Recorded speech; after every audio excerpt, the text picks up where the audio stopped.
ሰላም እንዴት ናችሁ? የተወደዳችሁ በያላችሁበት እግዚአብሔር ጸጋና ሰላም ይብዛላችሁ። ዛሬም እንደተለመደው በአዲስ ትምህርት መጥቻለሁ።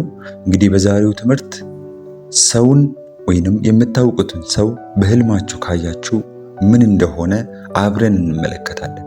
እስከ መጨረሻው በመከታተል ሐሳባችሁን በኮሜንት ላይ እንድታስቀምጡልኝና ለዚህ ቻናል ደግሞ አዲስ ከሆናችሁ ሰብስክራይብ በማድረግ ቤተሰብ እንድትሆኑ አበረታታችኋለሁ። ጸጋ ይብዛላችሁ። ህልሞች በመጽሐፍ ቅዱስ ውስጥ ጉልህ ትርጉምና ትልቅ ቦታ አላቸው። ህልም ከሶስት አካላት ወደኛ ይመጣል። ከእግዚአብሔር፣ ከራሳችን አእምሮና ከጨለማ ግዛት።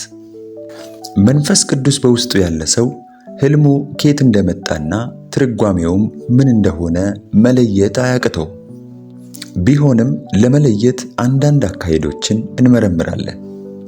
በዚህ ቪዲዮም የምታውቁትን ሰው በህልም ስትመለከቱ ማድረግ ያለባችሁና ትርጓሜውም ምን እንደሆነ አብረን እንመለከታለን።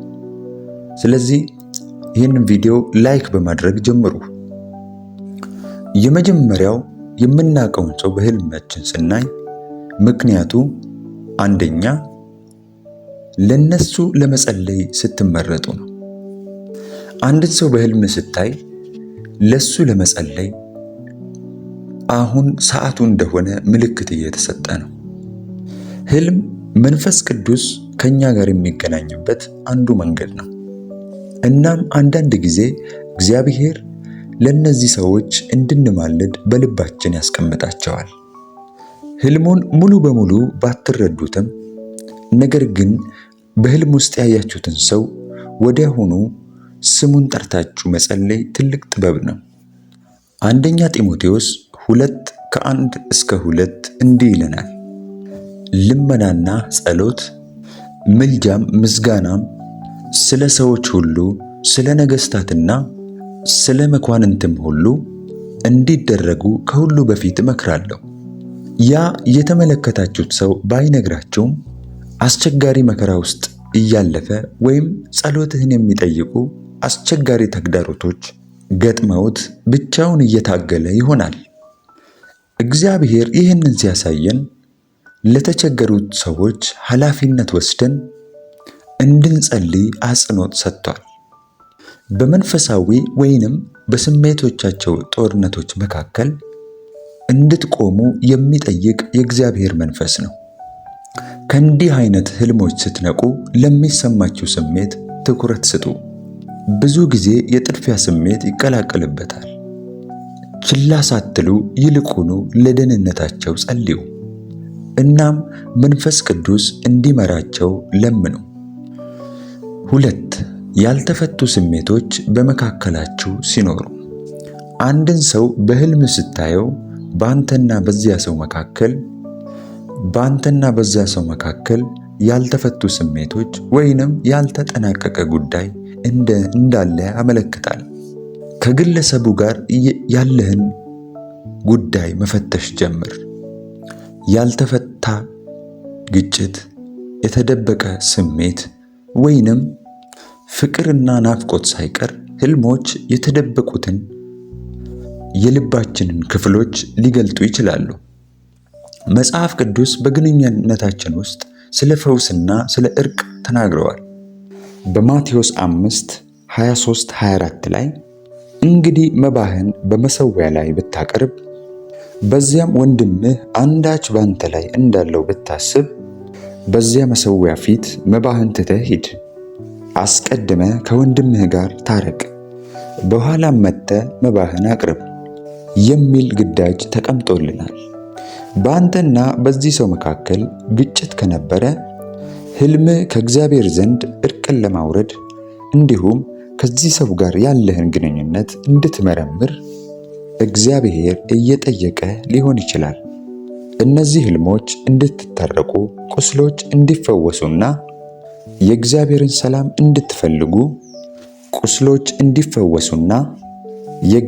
ሰላም እንድትፈልጉ ይጋብዛችኋል። ከዚያ ሰው ጋር ያለህን ግንኙነት ለማስተካከል ይህንን እንደ አጋጣሚ ተጠቀምበት። ማንኛቸውም ያልተፈለጉ ስሜቶችን ወይም ግጭቶችን ለመፍታት ጥበብና መመሪያ እግዚአብሔር የፈውስን የይቅርታ እጁን እንዲዘረጋ በሕልም ስላየኸው ሰው የጸሎት እርምጃ ጀምር። ጊዜው አሁን መሆኑን እያሳወቀ ነው። ሶስተኛ፣ አስቸኳይ የእግዚአብሔር መልእክት ሲኖር አንዳንድ ሕልሞች እንደ ትንቢታዊ ማስጠንቀቂያ ሆነው ወይንም መመሪያዎች ሆነው ያገለግላሉ። በሕልም ውስጥ ስላየኸው ሰው እግዚአብሔር እንደ መልእክተኛ ወደሱ ሊልክህ ይችላል። የሚገርመው ነገር በተገላቢጦሽ ያየኸው ሰው ወደ መንፈሳዊ እውነት ወይም እግዚአብሔር እንድትማሩ ወደሚፈልገው እውነት እናንተን ራሳችሁ እየጠቆማችሁ ሊሆን ይችላል። ችላ ወዳልከው ነገር ወይንም ወደ አንድ የእምነት ከፍታ እንድትወጣ ምሬት ሊሆን ይችላል። እንዲህ ያለ ሕልም ሲያጋጥምህ ራስህን ጠይቅ፣ እግዚአብሔር በዚህ ሰው በኩል ሊነግረኝ የሞከረው ምንድን ነው? የንስሐ ጥሪ ነው ወይንስ በሕይወታችሁ ውስጥ የሆነ ነገር ለመለወጥ?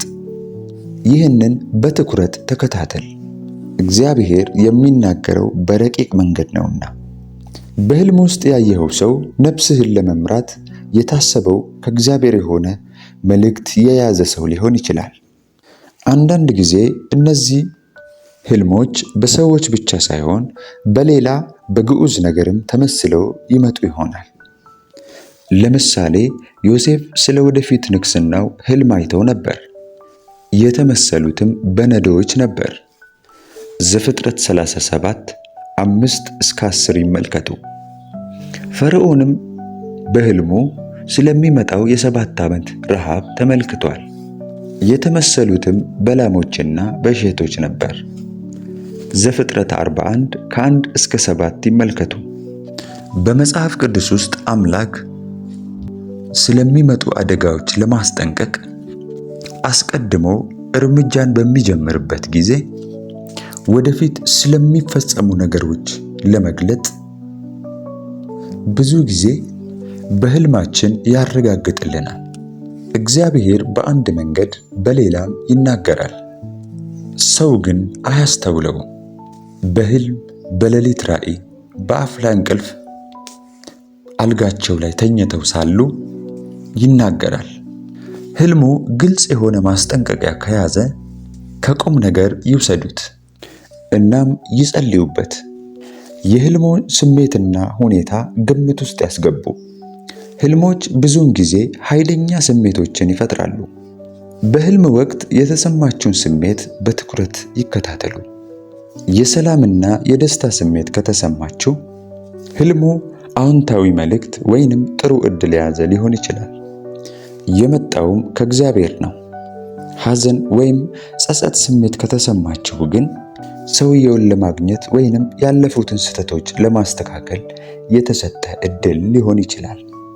ፍርሃት ወይንም የመታወክ ስሜት ከተሰማችሁ የጠላት አካሄድ ወይንም ጥቃት ሊሆን ይችላል። ለምሳሌ በኦሪት ዘፍጥረት 41:8 ፈርዖንም ነቃ፣ እነሆም ሕልም ነበረ፣ በነጋ ጊዜ ነፍሱም እንደታወከች ይነግረናል።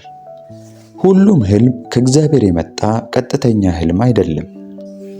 አንዳንድ ሕልሞች በዕለት ተዕለት ክስተቶች ወይንም በስሜቶቻችን ወይ ደግሞ ከጠላት ተጽዕኖ ሊሆን ይችላል።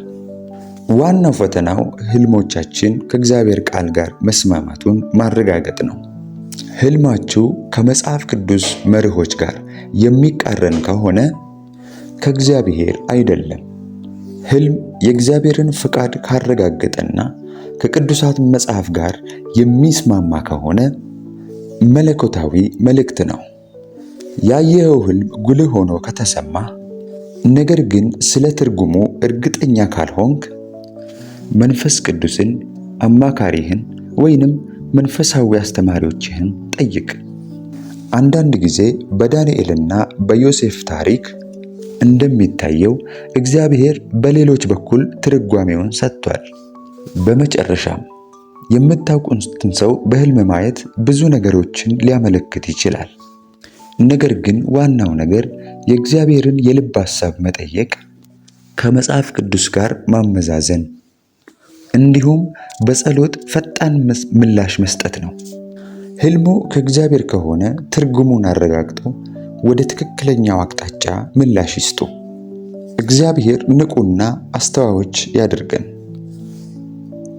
በሚቀጥለው ቪዲዮ እስክንገናኝ ቸር ይሁኑ። መልእክቱን ከወደዱ ለወዳጅ ዘመዱ ሼር ያድርጉ። ተባርካችኋል።